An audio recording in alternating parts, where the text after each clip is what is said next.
Welcome back, YouTube. As I get all situated here, BlazeShadowthorn here, back again with another Wi-Fi battle. This one is against Frosty. I'll probably track him down, put his link down in the description below. But this was a really great Wi-Fi battle. That was the main reason why I wanted to upload it.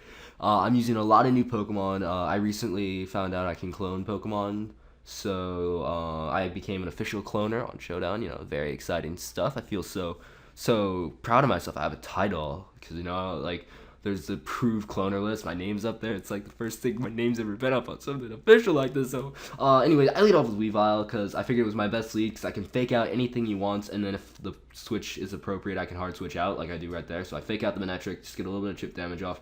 I go into Hydreigon because I figured the Flamethrower was very obvious, but on the off chance he predicted my switch into Tentacruel, which I do carry because I do have a Tentacruel in the team preview, he could predict that, go for the Thunderbolt. So I felt Hydreigon was the best of both worlds. It resisted both of the attacks, so I figured it was the best bet to go into. And he does opt to go for the safe Flamethrower, the predictable Flamethrower, so it's fine. He now decides to switch out. Now something has to take a hit, because I'm going to go straight for that all-powerful Dragon Pulse, although it's not really that powerful, but anyway, I'm gonna go for the Dragon Pulse, and this Lapras eats it up. It laughs. That little knockback, that was a laugh, because it did nothing. It did nothing. I found Lapras is very annoying to Hydreigon. I don't like it. I don't like it at all. So anyway, I've obviously had enough. I'm not gonna stay in there. I'm gonna switch out into Genesect. The reason why I go into Genesect and not Tentacruel again is because I was predicting the freeze dry. I was predicting the freeze dry, and I really don't like.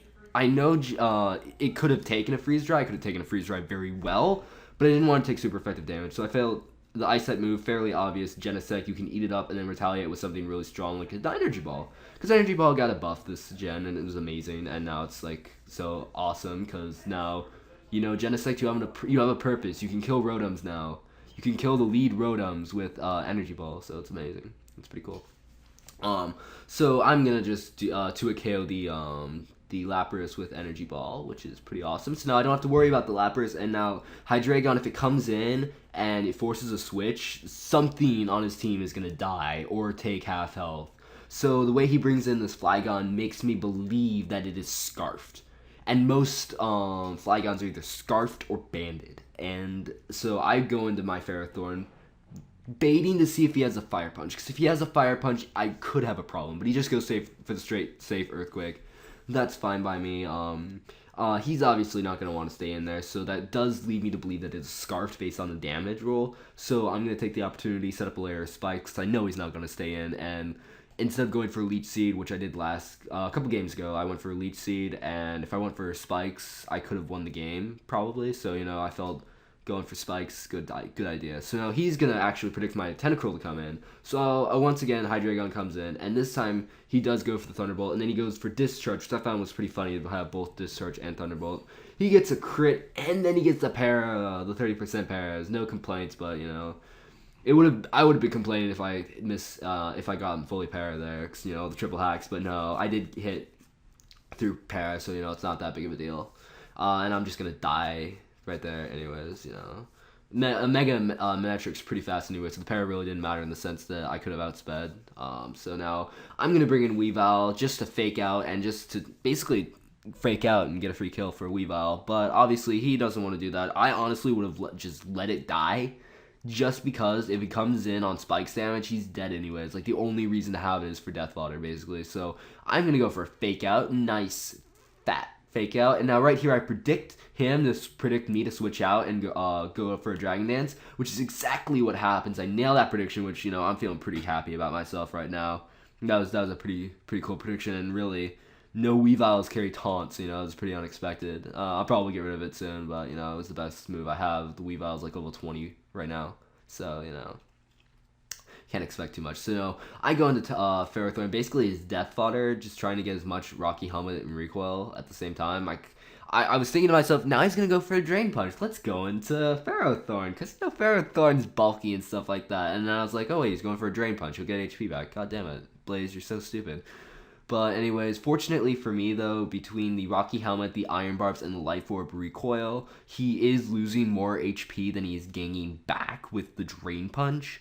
So, you know, that's good. So his he does get the Moxie boost. He does get the Moxie boost right here, but the Moxie Boots doesn't really matter in the sense that sure, his taunt wears off right now, but he didn't get up a Dragon Dance. He didn't give up a Dragon Dance, which means my Genesect, which isn't Scarf, by the way, because, who runs Scarf Genesect? Not me. But anyways, I can now go for a Bug Buzz and knock him out. The reason why I went for Bug Buzz, again, is if he wanted to switch out for some reason, I could hit something. I got the special attack raise, I got the special attack raise, I got the its stab and all that fun stuff. So now right here I do find out the Flygon is banded. I stayed in just because I really didn't feel like what really wanted to take an Earthquake. Nothing on my team. So now I'm gonna go into Greninja, my shiny Greninja. Oh my god, this thing's so freaking badass looking. And now right here I'm like praying to the gods of damage roll. Please let me live. And I do live. I live, which is huge because now I can go for an Ice Beam. Now I can go for an Ice Beam and knock out the Flygon, and now his only threat to my team was gone. Cause he had like a Swellows and a something else left, and I really don't view them as much threats. But anyway, the Swellows is now gonna go for a Facade, knock out the Greninja. That's fine by me. I have the Weavile for this, and it's a burn Swellows. Swellows is actually really, really cool. I really like Swellows. But anyway, I'm gonna go into Weavile.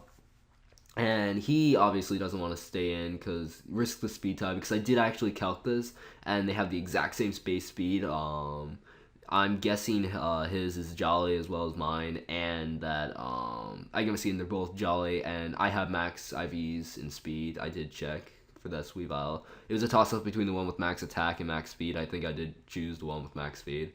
So now right here, I don't want to lose my Weavile, because Weavile is the only way I can win this.